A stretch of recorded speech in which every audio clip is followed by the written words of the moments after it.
served up until 2006 as the head of military intelligence, sort of give an Israeli view, not so much of the NIE. We're not going to sit here and go through biblical exegesis on the text of the NIE, but rather an Israeli view of just a general development. This is a huge, the issuance of the NIE had enormous impact on much of the discussion around the world. We saw articles in the Daily Telegraph, we saw the French commenting, the Germans commenting on this, and so of course Israel is a part of the general Western alliance. Obviously has different views of many of the developments mentioned in the NIE. So joining General Farkash will be, of course, General Ami Dror, who heads our chairman of our ICA program, and General Cooper Wasser, who is stuck in traffic, as I understand, is Shar Hagai, but also, like General Ami Dror, served as the head of the assessment division of military intelligence, of course, in different time periods. And we thought the general discussion with an intimate group over dinner, and you're still free to get more dinner if you'd like, would be useful. So at this point, I'll stop. Yaakov, you have anything else? Okay, I'll begin with a story. The year was 1995. I was the head of the Research and Assessment Division of the IDF Intelligence. And we found the first signs that the Iranians are going nuclear. And we thought that it is the most important act in those days was to brief the Americans and to convince them that this is the danger that we are going to face as free world.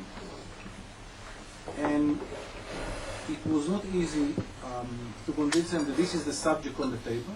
We used one of the strategic dialogue meetings in Washington for that purposes, and they nominated one very known ambassador as the head of the American side. I was in our side. It was 3 people in the Israeli side and 3 people in the American side.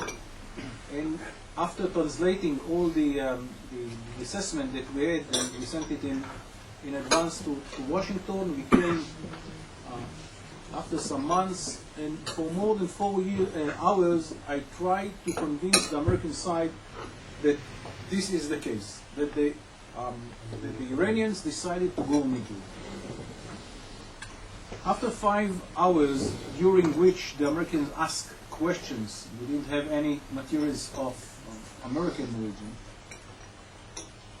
they, in a very polite way, they are Americans, they are not Israelis, they were not blunt, they gave me the impression, okay, after we the Americans finished the Iraq as an enemy to the state of Israel, you, the Israelis, are going to build a new threat, because you as Israelis cannot live without such a threat in the Middle East.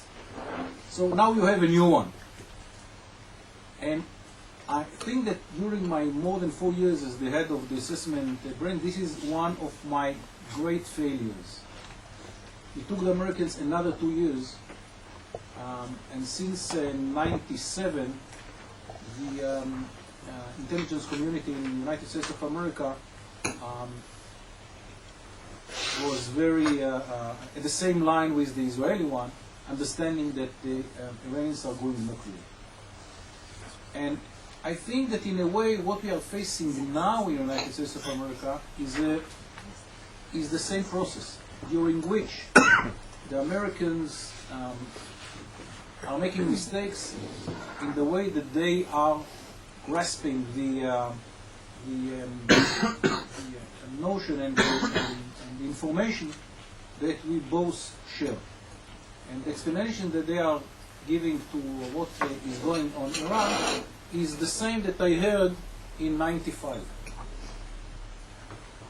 And I thought that it is very important to make this intimate meeting in which you can ask more detailed questions and to understand where we stand regarding this Iranian effort. And of course, Farkash, who was the head of the intelligence, in the last few years before Yadlin, I think till the end of 2005. The beginning of 2006. Okay. It's fresh. It's very fresh.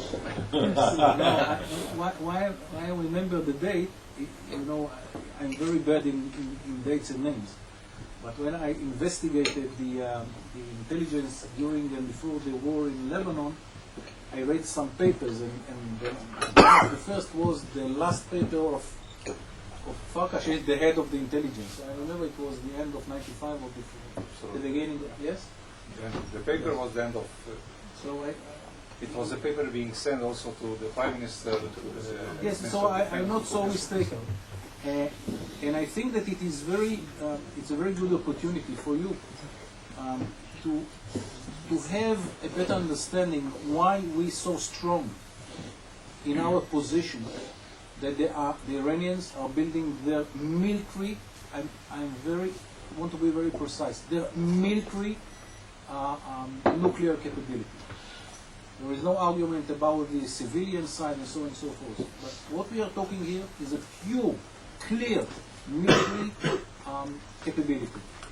And we think that this report of the American community is a huge mistake based on I don't know what. Because I cannot, from now, not arguing about the details, but from the methodological point of view and professional point of view, I would not permit such a report to go out of my organization with such holes in the paper. And now the floor is yours, Farkash, and then you will have enough time to ask questions, of course. Thank you for the opportunity, and I'm honored to be here. It was for me impossible to say no to most of them. We use it from time to time. And I have to say this is a private opinion. But I got back to my papers from 2003, 2004, and maybe to try to be more accurate about what I'm going to say. I have to say at the beginning that it reminded me a story about the Second World War during the Blitzkrieg, that huge building, a multi-story building in London, collapsed after a German attack. The rescue team dealt with finding survivors, and after a few hours they found in the first floor, in a toilet, a shaky lady, old lady. And after a few minutes, she said, "This is the first time in my life that I flushed the toilet and the building collapsed." It's very wrong to put together a few dots. And this happened to us, to the intelligence, also to leaders, but we made mistakes. And there is a need for intellectual modesty to deal with this subject. And it's not only the Americans that they have the privilege to make mistakes. We made a lot of mistakes. So I want to share with you my picture, and not to say this is the 100% the picture. I really don't know. After all this, I believe that my picture is the right picture. So I'm going back to summer 2002. It's August 2002. Iran understood that the Western countries, US, EU3, Israel, got strong information that under its broad civilian cover, Iran is conducting a clandestine nuclear program.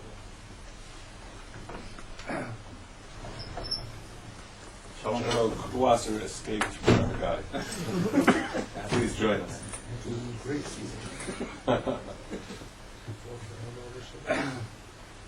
And this happened when the environment was March 2003 in Iraq, and in July 2003 they opened the what it's called the Tehran file. EU3 arrived to, in July 2003, to open the negotiation, the diplomatic negotiation to try to stop the Iranian. In this year, at the end of this year, Gaddafi stopped the nuclear military plan in Libya.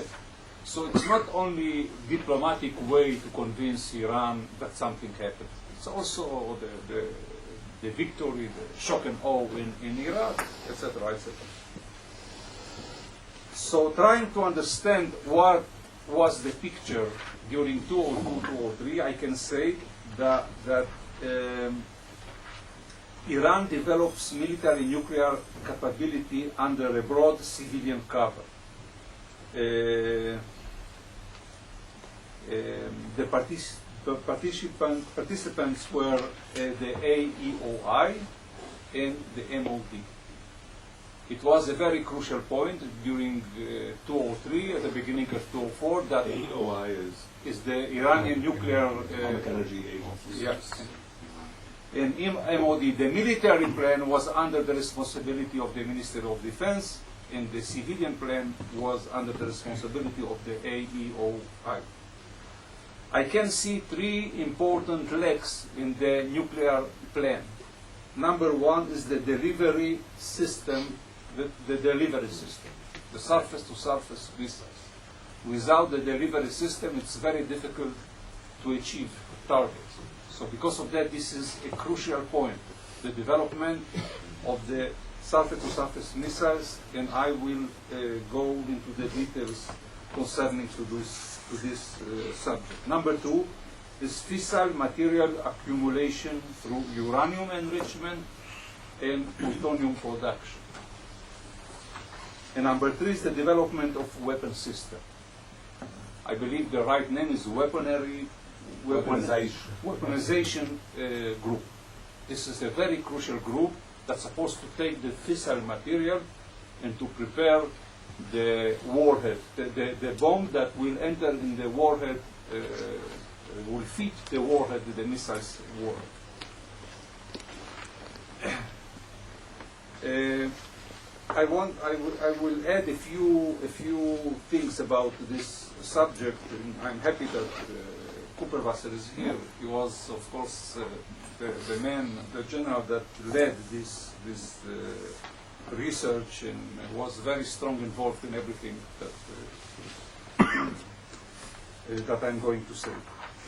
So first of all, the uranium enrichment by centrifuges, and I want to deal only with this channel, not with the plutonium channel, but it's connected to the Bushehr site and to the Russians, etc.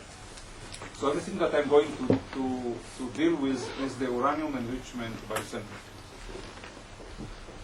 And the end of 2002, at the beginning of 2003, the centrifuge program progress brought the Iranian to concentrate all their effort in Natanz, in Kashan. And this time they managed to have a cascade with 164 centrifuges. And this time they decided to build the bunkers that can contain till 60,000 centrifuges. Today, upon their announcement, they had in these bunkers 3,000 centrifuges. Upon the NIE also, they mentioned how improved is this process now. The other very important step under this uranium enrichment by centrifuges was the procurement activity. And of course, the Iranian used meditators with cover names as Kalei Electric or the Energy Novin or Program to Cultivation of the Desert, etc. etc. And the procurement focus was on everything important to get the materials and the components needed for the uranium enrichment. The second important thing was the development of weapon system. This project was under the responsibility of the Ministry of Defense only, and they tried to isolate everyone that dealt with other issues in the AIOE. So who knew about what happened is the people that dealt with this subject in the MOD.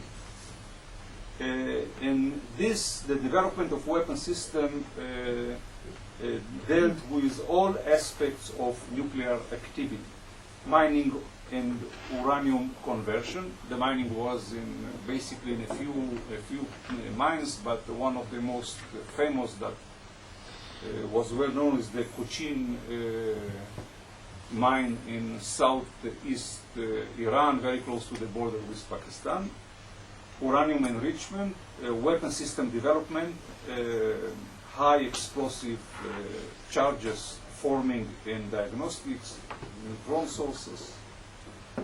And at the end of 2003, the beginning of 2004, Iran also attempted to procure fast high voltage switches suitable for a nuclear weapon system.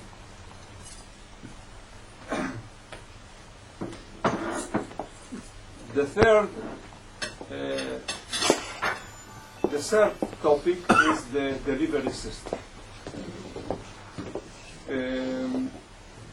Along with developing the nuclear weapon, Iran develops appropriate long-range delivery system. The most famous and well-known is the Shihab-3 missile. The range is between 1,300 kilometers to 1,500 kilometers.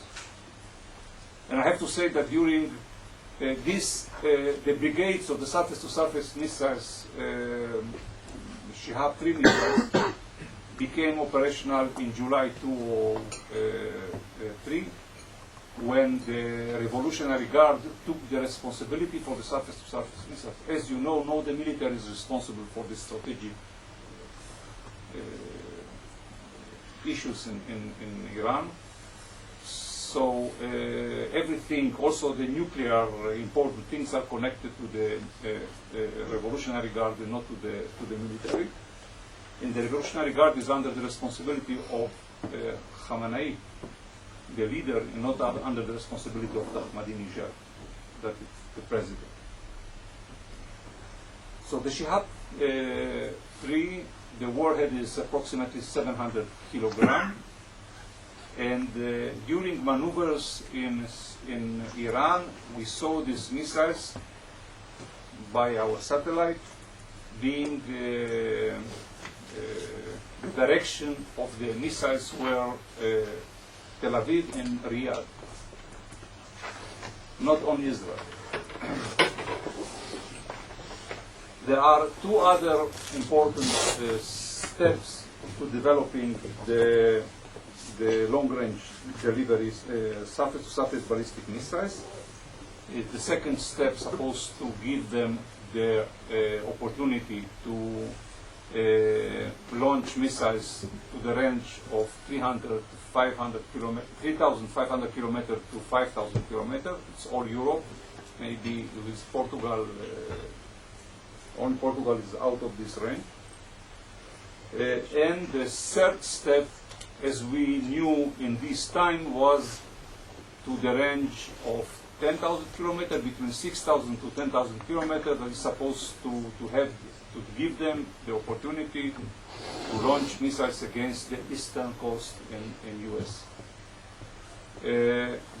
This technology was based on Taekwondo North Korean technology. And I can say that we have enough hard evidence that this technology was delivered to the Iranian, and the Iranian made a lot of advantage to improve the range.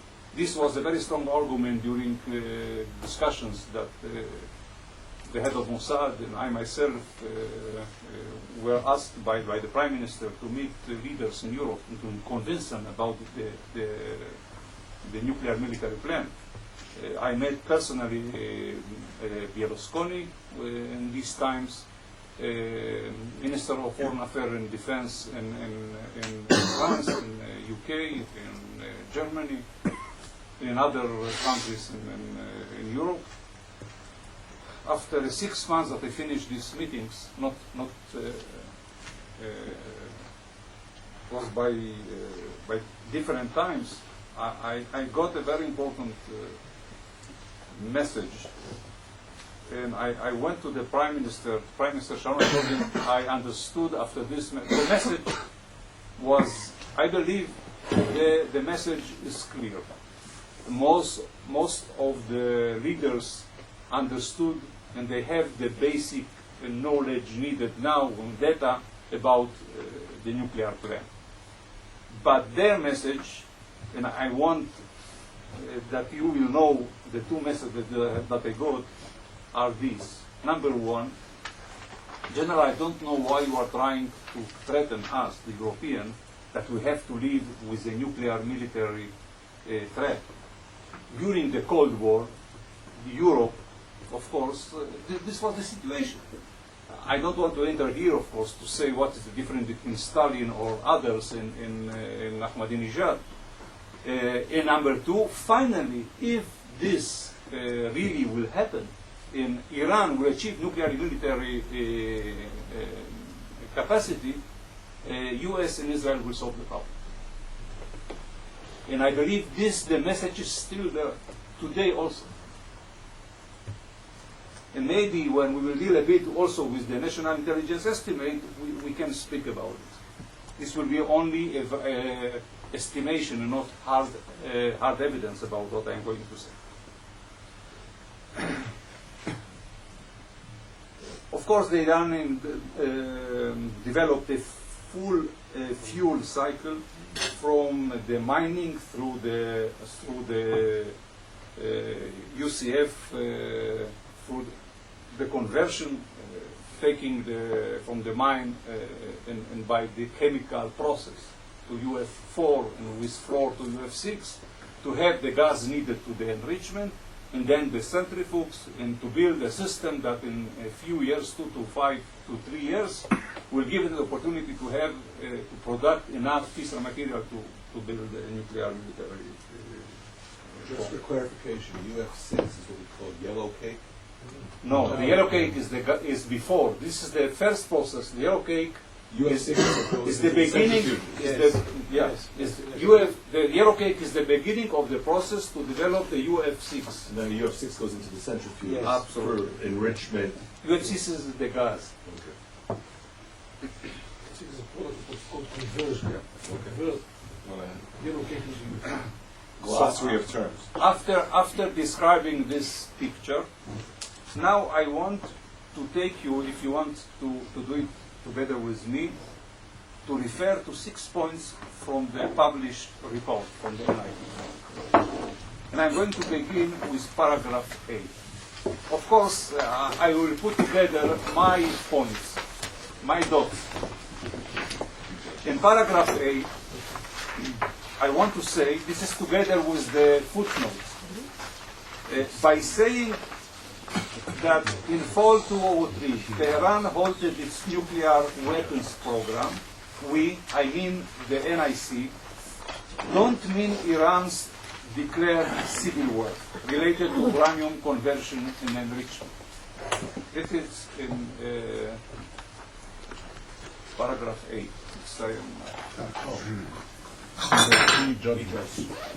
Yeah, the key judgment. Yeah, the footnote is the mark. Yeah, the footnote is here. So this is a combination. I put together something from paragraph A with the footnote. Paragraph C, Iran made significant progress in 2007 installing centrifuges at Natanz. Now we know that they have approximately 3,000 centrifuges.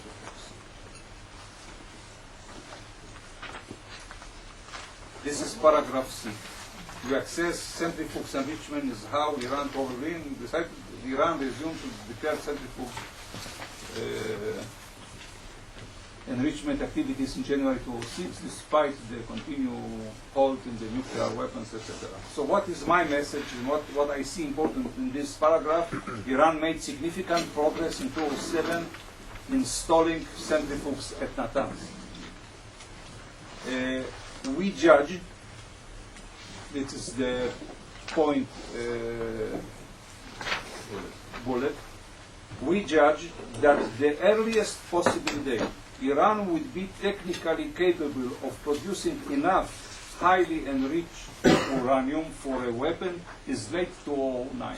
This is basically the estimation being done by the chief of military intelligence during a report to the Knesset.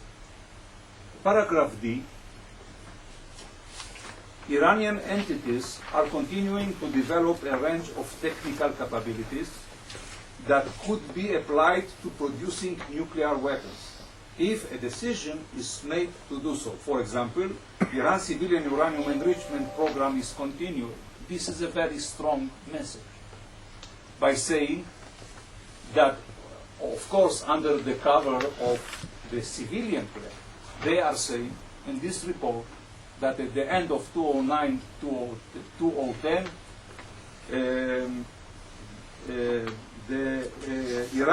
Iran's civilian uranium enrichment program that it's continuing will achieve enough fissile material. Paragraph F.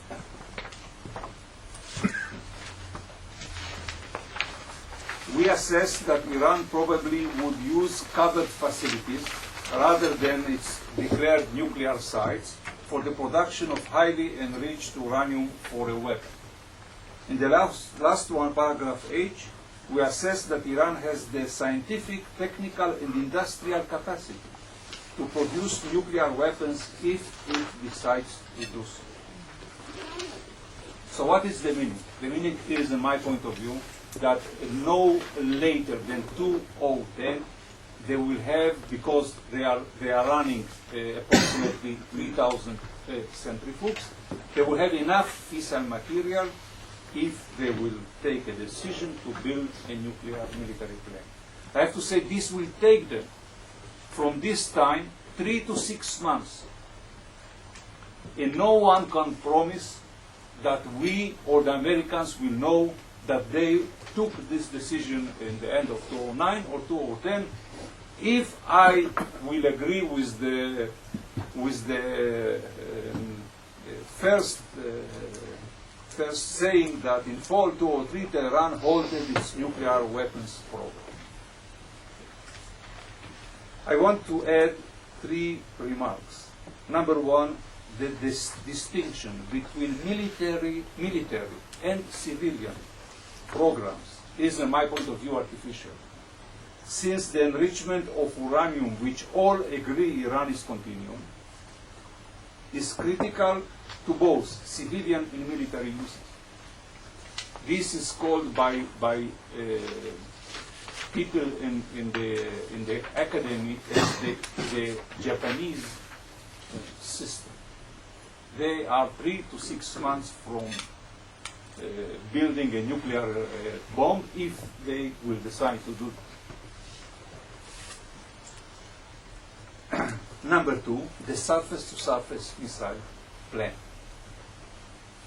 Everyone can say this plan is continuing. Also to the second step, to achieve the long range needed to threaten Europe or other targets. And number 3, in my point of view, the headline finding that Iran halted its nuclear weapons program in 2003 is written in a way that guarantees that the conclusions will be misunderstood. I don't know why. I can assess why. We spoke maybe about the Iranian system of deception, etc. But everyone who reads this statement, the first statement, the crucial statement, will stay with this statement without entering in the other, reading the other points that were mentioned. What happened during the past